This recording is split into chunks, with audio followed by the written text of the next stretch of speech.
right. Everybody all settled in? Everybody got any questions? All right. The last topic that we're going to cover before the exam is on electric, what we call electric potential energy. Okay, which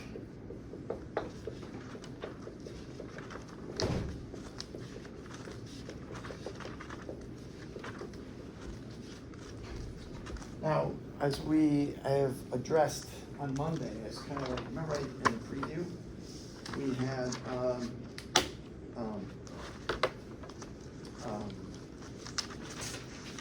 I'd shown you my diagram of the wire, with charges basically able to move through the structure. Okay, remember the metallic substrate that I showed you? Okay, and the fact is that the charges that are moving through the wire are actually just kind of randomly bouncing around. You know, we're actually looking at negative charges actually that are bouncing around, but we actually treat the entire system as positive, because when a negative charge moves to your left, like this, there is a propagation of the same amount of charge that's positive going in this direction due to the conservation of charge. So if you have negative going this way, there's a amount of positive going this way. And so for centuries, we were concentrating on the positive flow. And that's what we still stick to here, is we stick to the positive flow. But the fact is, the charges themselves, as I pointed out to you, are bouncing around like kids on sugar in a daycare center. Okay, they're just all over the place. And without any kind of power source, they actually don't go anywhere. They just kind of bounce here and then bounce back, they bounce here, bounce back, bounce here, bounce back. You know, they're going back all around like that. But they just kind of just bounce around. They bounce faster if they get hot, and slower if they cool down. And yes, they bounce into positive nuclei, okay? Why do they bounce? Because they're coming in so fast that the force of attraction doesn't get a chance to grab onto them and hold them. Sometimes it does. An insulator, it's more likely to happen than in a conductor. But what's going on here is these charges are moving around, but they're actually not performing, there's not any kind of motion, net motion that occurs.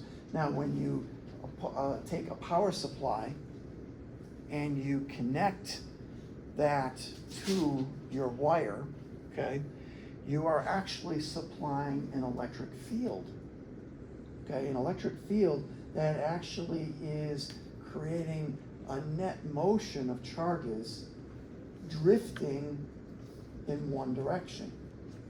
But even in that context, even though they're bouncing around at maybe 1,000,000 meters per second, the actual net motion that the distance they travel is more like, hundredths of a millimeter per second. It's not, if you have charges in a wire right now, and then you had string that wire all the way to Wickham Park, it's going to take until about 4 or 5 o'clock this afternoon for the charge that are on this end of the wire to actually get to Wickham Park. They're not moving that fast. There's no real fast net motion. And yet, the lights go off, they come on pretty much instantaneously. So it raises the question, how is the energy being transported from the battery or the power supply to the load, the lights? Okay? What powers the lights? Where is that energy coming from? And initially, it was thought that the charges were just flowing through the wire, very much like water through a pipe. And so then, under that analogy, it would have to be kinetic energy. You're looking at a 1/2 mv squared type of thing. And Of course, there was a series of problems that went with that because you had charges. If one of the first, one of the biggest attempts at electrifying New York City, for example, in 1900, was, how do you, bring the energy into the city to turn on everybody's lights? And Thomas Edison felt that you needed to have a multitude of power stations located, like every other house. Almost every house would have to have its own little power station to power the home. George Westinghouse hired the newly fired Nikola Tesla. Nikola Tesla actually worked for Thomas Edison. Edison fired him, or quit, depends on who you talk to. And Tesla took his patents to George Westinghouse and adapted what we call alternating current. And essentially, George Westinghouse strung power lines from Niagara Falls all the way to New York City. Okay, and so that's, anybody been to New York City and know where Niagara Falls is? That's, what, probably a good 12-hour drive, maybe, depending on traffic. But it's a long way. And the thing is, when you have charges that are leaving the power station at Niagara Falls, how fast do they have to travel in order to bring the lights on to New York? Well, the initial assumption was that they were traveling really, really fast. But it was also subject to an electric field. But electric field is actually a component of, or is based on the electric force. And so force is ultimately an acceleration. And so these charges are somehow subject, under the archaic view, that they must be accelerating.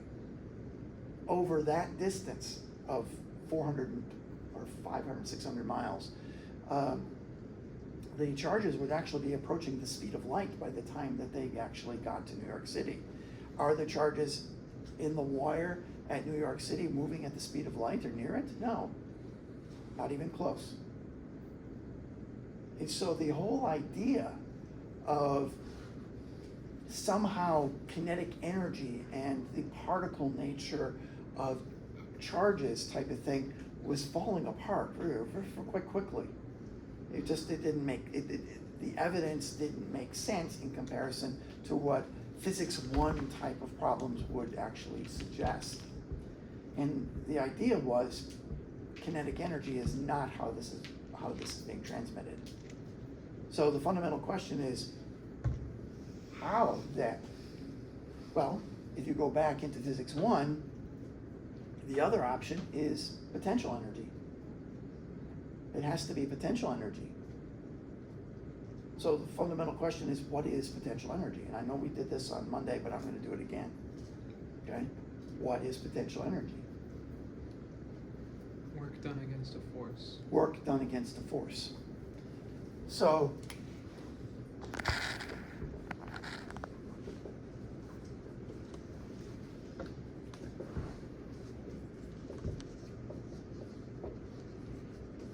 just like that, right? But we end up with putting a minus sign on it, don't we?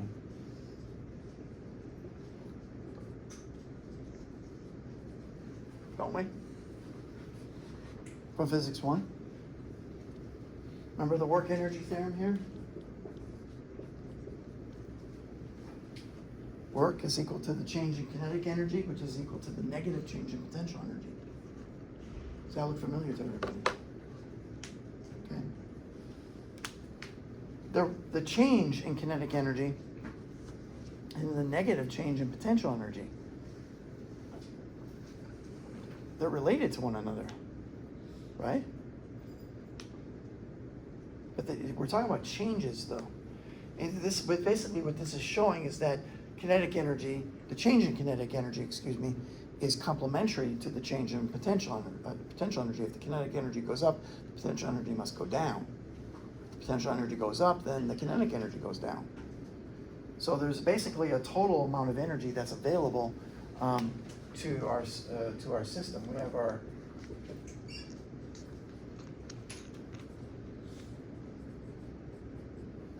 Total energy is like that.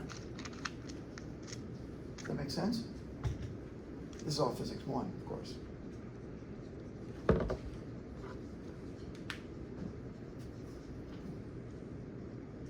If you don't understand this is, or don't remember it, it's going to be rather difficult to move forward on this. You have questions? No? All right. Okay, cool. All right. So the minus sign here means that we're doing work against a force. Potential energy, the gravitational potential energy. You were to lift a mass up like this, and you establish a potential energy. So I'm doing work against the force of gravity. Force of gravity wants to cause the stapler to go towards the center of the Earth. So you bring this up here, you're putting a certain amount of energy into the system, and basically the energy comes back in kinetic form, right? So when it comes to gravity, it's pretty simple to establish potential energy. You just lift an object off the surface of the Earth, right? So hydroelectric dams, right? You pile water up, and so then you let it exit at the very bottom, and then basically spins a turbine. Earlier than that, you had probably a wheel on a waterfall down a mountain. You spun the wheel, and you would basically get a conversion of your potential energy of the water into some kinetic form by turning the wheel. Okay. So anytime that you can do work against the field, you essentially established a potential energy. When we look at electric potential energy,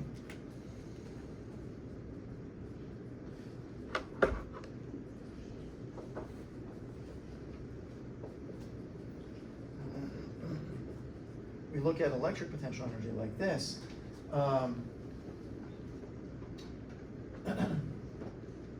We have our force, which is 1 over 4 pi epsilon naught. This is the static force.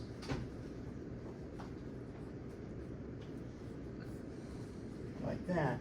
And so our work equation then is going to be basically well, let's do this. Put it in R hat like that.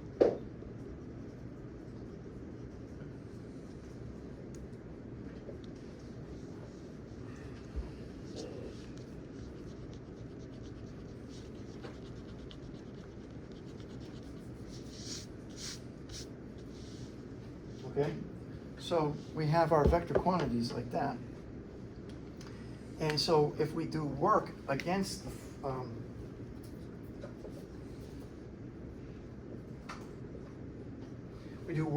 the, electric force, then we can establish an electric potential energy. Does that make sense? Yeah? Questions?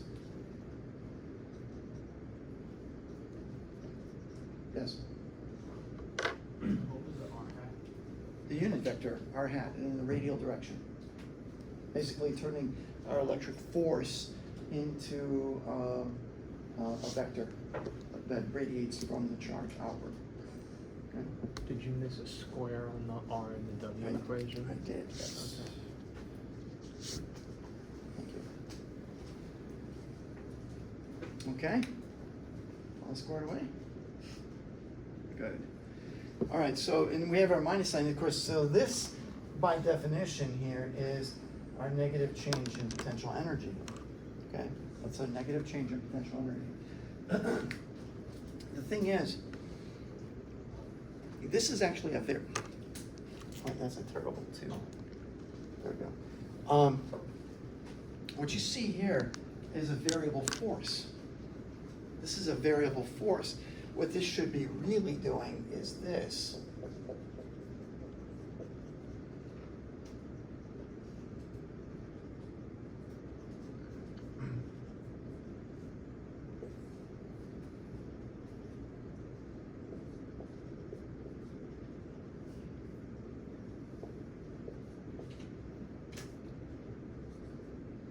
that.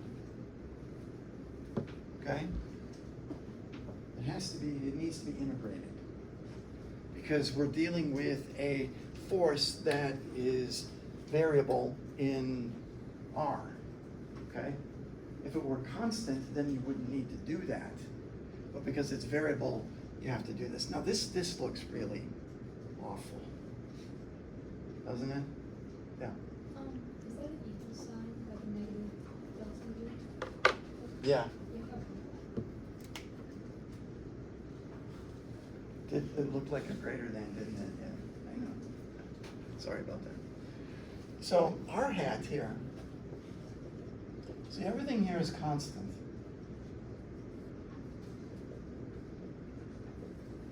R hat here is by definition is our vector R divided by the magnitude of R, like that, and then of course then we have 1 over R squared. That's our magnitude that way, dotted into R dr like this. Okay, that's one way that you can deal with it, and there's there's certain cancellations here. Actually, what we can do then is we can actually let me be very explicit here.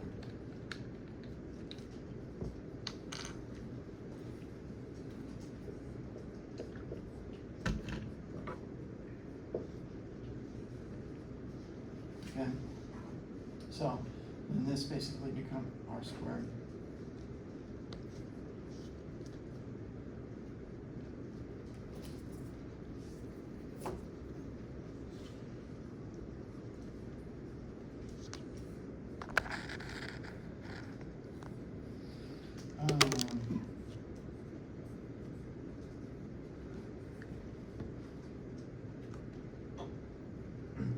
Okay. That would be one way to do it. There's all different ways that you can go through the calculus and get it all done.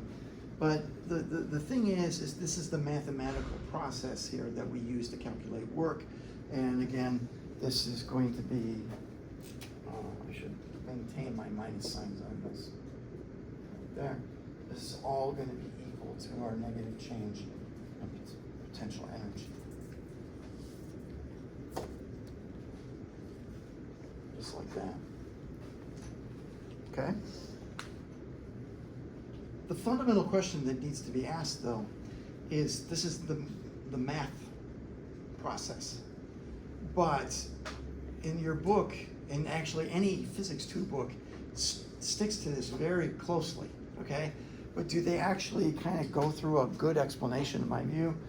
Not really, no, as to how do you make a device that actually mimics the math. And what is this actually saying to us that we need to do in order to actually, in reality, establish a change in potential energy? It's charge separation. Okay? If you have a nice, remember we talked about the dipole on Monday, okay? Everything, positive and negative charges, all, when they come into equilibrium, they're usually in some form of dipole. They come into a positive to a negative, and they're all very comfortable with each other and paired up, and they rotate and move and everything else. At a great distance, they look electrically neutral, right? But up close, then they see the positive and negative on each end, okay? So the thing is if you do work to pull those charges apart, right? And you take the positive charges and put them in the corner over here, and you take the negative charges and put them in the corner